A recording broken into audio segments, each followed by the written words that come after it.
V spolku Kontinuita bolo 19 výtvarníkov, ktorí sa narodili okolo roku 1930. Presadili sa nielen u nás, ale aj v zahraničí. Sme stále denne v styku aj s podobnými názormi, každý osobitne riešil svoje veci a tak ďalej, ale mali sme pocit súnáležitosti. To obdobie bolo tvorivé a v silnom pracovnom rozmachu sme boli všetci vtedy. Počas dvojročnej existencie maliari, grafici a sochári usporiadali 3 veľké výstavy. Snažili sa prezentovať pred čo najväčším publikom. Nikdy človek nemal toľko diel, aby mohol urobiť samostatnú výstavu.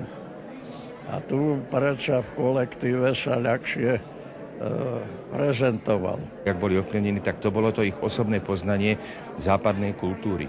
Spracovali ju tak, ako cítili a preto sa mohlo na tých jednotlivých výstavách hovoriť, že toto umenie je ojedinelé. Kontinuita vystavuje spoločne svoje diela poprvý raz od roku 1968. Patrícia Pružinská, Slovenská televízia.